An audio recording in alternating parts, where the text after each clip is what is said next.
Teacher Juano, and today I'll be reading aloud to you a very, very colorful book, one of my favorite books. And a question first. Do you have crayons or do you have any coloring materials? And how have you been treating it? Are they sometimes broken? What do you think they'd feel if you don't take care of them or you use them in a very, very different way? I wonder what happens. Let's take a look at our story for today. And our story for today is The Day the Crayons Quit, written by Drew Daywalt and illustrated by Oliver Jeffers. The Day the Crayons Quit. Oh, these crayons are quitting, but why are they quitting? All right, let's take a look at this story. It's a big book, so I'll try to show both pages. Yeah. So I wonder why these crayons quit. So the Day the Crayons Quit, and we have a dedication page here. So when you are a writer, I hope you dedicate those stories to someone that you care about, or maybe they're the reasons why you were inspired to write these stories or your stories, right? So to Marichelle, Abigail, and Reese, that's from Drew Daywalt, and to Ewan from Oliver Jeffers. Okay, there we go. So there are 12 crayons, 12 in a box. The Day the Crayons Quit. Oh, so we have a bunch of letters, and it says here to Duncan. One day in class, Duncan went to take out his crayons and found a stack of letters with his name on them. He has a lot of letters. And let's open them one by one. We have a letter, and what color is that?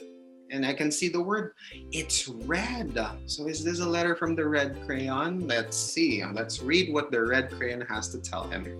Hey, Duncan. It's me, Red Crayon. We need to talk. You make me work harder than any of your other crayons. All year long, I wear myself out coloring fire engines, apples, strawberries, and everything else that's red. I even work on holidays. I have to color all the Santas at Christmas and all the hearts on Valentine's Day.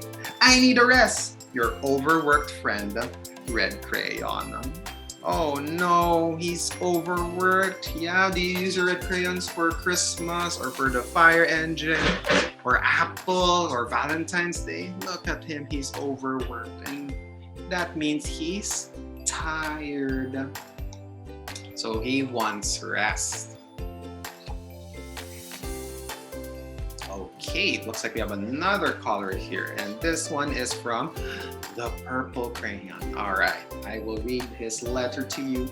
Dear Duncan, all right, listen. I love that I'm your favorite crayon for grapes, dragons, and wizards hats, but it makes me crazy that so much of my gorgeous colors goes outside the lines. If you don't start coloring inside the lines soon, I'm going to completely lose it. Your very neat friend, Purple Crayon.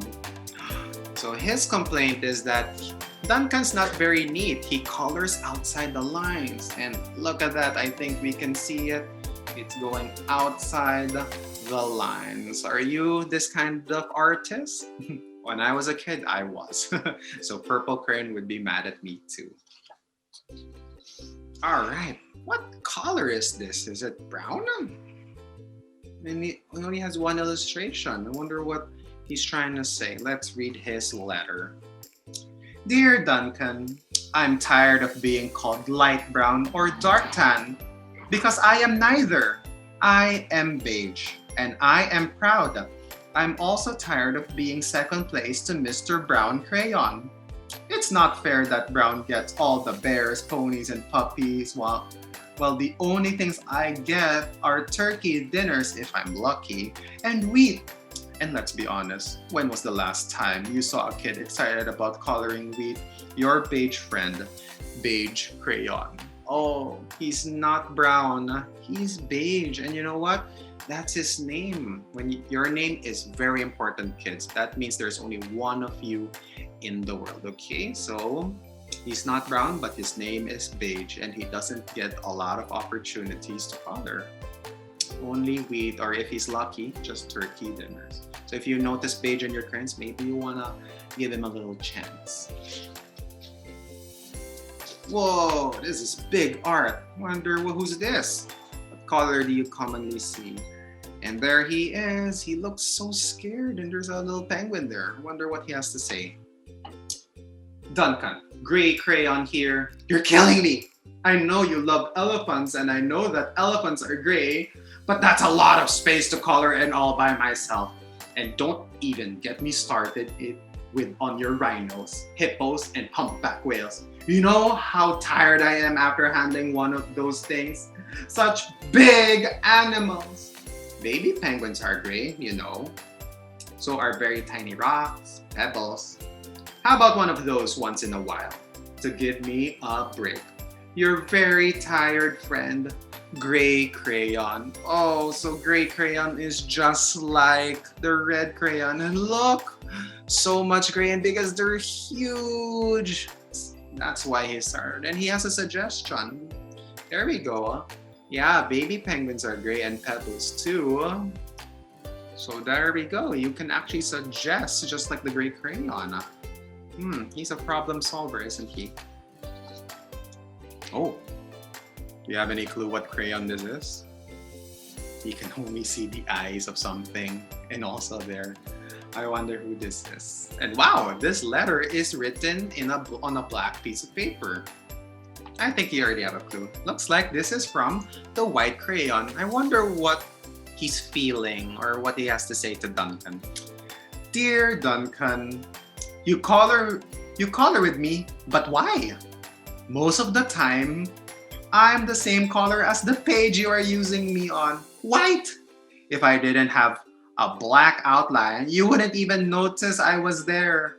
I'm not even in the rainbow. I'm only used to color snow or to fill in empty spaces between other things. And it leaves me feeling, well, empty.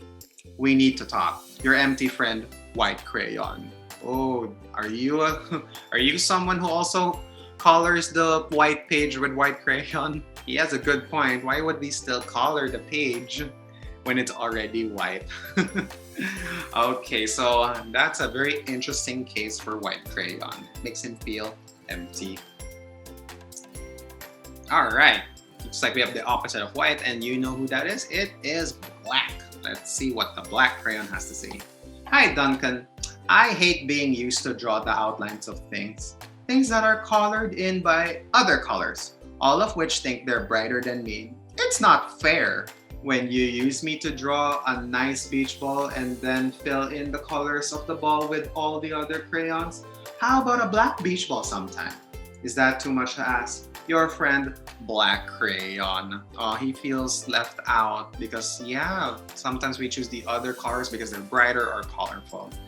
Then, should we give him a chance? Do you think you could give him a chance in your creation? A black rainbow or a black beach ball? Or a black trunk and dress? Oh, we have color green today. Let's see. What is he trying to say? He's pointing that way. Dear Duncan, as Green Crayon, I am writing for two reasons. One is to say that I like my workloads of crocodiles, trees, dinosaurs, and frogs. I have no problems and wish to congratulate you on a very successful Coloring Things Green career so far. The second reason I write is for my friends, Yellow Crayon and Orange Crayon, who are no longer speaking to each other. Both crayons feel they should be the color of the sun. Please settle this soon because they're driving the rest of us crazy. Your happy friend, Green Crayon. Oh, so we have two friends arguing, but Green Crayon seems to be okay. He loves his green coloring career, but he's a concerned friend for two of the other colors who think they should be the color of the sun. Now, before I continue, what is the color of the sun? Who thinks it's orange and who thinks it's yellow? All right, I'll leave it up to your mind, okay? And let's see. All right, there's yellow and orange doesn't look so happy. Oh, and there is yellow's writing. Okay, it's a bit tricky to see in the camera, but I'll read it out loud for you. Dear Duncan, Yellow Crayon here. I need you to tell Orange Crayon. Oh, we have to tell something to Orange Crayon. I need you to tell Orange Crayon that I am the color of the sun. I would tell him, but we are no longer speaking, and I can prove I am the color of the sun too. Last Thursday, you used me to color in the sun on your Happy Farm coloring book. In case you're forgotten, it's on page 7. You can't miss me. I'm shining down brilliantly on a field of yellow corn. Your pal and the true color of the sun, Yellow Crayon. Oh, he's brought evidence to show us that he's the true color of the sun. Yep. You think it's Yellow Crayon who's the color of the sun? Look at Orange Crayon. He's not impressed. He's not happy. He's like waving him to go away. I wonder what Orange Crayon has to say. Oh, looks like Orange Crayon also brought some evidence. Dear Duncan, I see Yellow Crayon already talked to you, the big whiner. Anyway, could you please tell Mr. Tattletale that he is not the color of the sun? I would, but we're no longer speaking. We both know I am clearly the color of the sun because on Thursday, you used me to color the sun on both the Monkey Island and the Meet the Zookeeper pages in your Day at the Zoo coloring book. Orange, you glad I'm here? Ha! Your pal in the real color of the sun, Orange Crayon. Oh, but looks like Duncan did use orange sometimes for the color of the sun. So what do you think? Do you think we can help make them find a compromise or an agreement so that they could be both the colors of the sun? What are your ideas? How do you think we can help them solve their issue? Ooh, it's color blue, one of my favorite colors. Oh yeah, what is your favorite color so far? Or favorite color in general? Oh, why is blue like that? I wonder what he has to say. I'll put it right here. There we go. Read his letter. Dear Duncan, it has been great being your favorite color this past year. And the year before, and the year before that. I have really enjoyed all those oceans, lakes, rivers, and raindrops and rain clouds and clear skies. But the bad news is that I am so short and stubby. Oh no, is that why he's like that? I can't even see over the railing and the crayon box anymore. I need a break. Your very stubby friend, Blue Crayon. Oh, I guess that's why he ended up becoming like this. Have you ever used the crayon so many times or so much that it becomes really, really short already? So this is what happened to Blue Crayon. So he needs a rest. Ooh, this is a pretty color. It's pink. Let's see what he has to say to Duncan, he or she. I actually don't know. I think she's a she. There we go. Duncan, okay, listen here, kid. You have not used me once in the past year. It's because you think I'm a girl's color, isn't it? Speaking of which, please tell your little sister I said thank you for using me to color in her Little Princess coloring book. I think she did a fabulous job of staying inside the lines. Now back to us. Could you please use me sometime to color the occasional pink dinosaur or monster or cowboy? Goodness knows that they could use a splash of color. Your unused friend, Pink Crayon. Oh wow, yeah, for the boys over here. Have you ever used the Pink Crayon? I don't think it's a great color because look, you can still make a pink cow or a pink dinosaur or a pink monster. So yeah, I hope you get to use the Pink Crayon, okay, and other colors. Oh, what happened to this guy? Hey Duncan, it's Peach Crayon. Why did you peel me off my paper wrapping? Now I'm naked and too embarrassed to leave the crayon box. I don't even have any underwear. How would you like to go to school naked? I need some clothes. Help! Your naked friend, Peach Crayon. Oh no! Have you accidentally or maybe intentionally ripped off the wrapper of a crayon? Oh no, it makes our crayons naked. And I don't think they feel happy about that. So I hope you're careful with the wrappings of the crayon. And looks like that's all of the letters we've read. Well, poor Duncan just wanted to color. And of course, he wanted his crayons to be happy. And that gave him an idea. When Duncan showed his teacher his new picture, she gave him an A for coloring. Whoa, look! He remembered everything that the crayons wrote. So he gave Blue much of a more break, and instead the water is now green. There's now the pink dinosaur, and he's coloring it within the lines. There you go. Good job for the color purple. Must be happy. A black rainbow. Oh, he was listening. And then where do we have? And there's the little penguins for the color gray.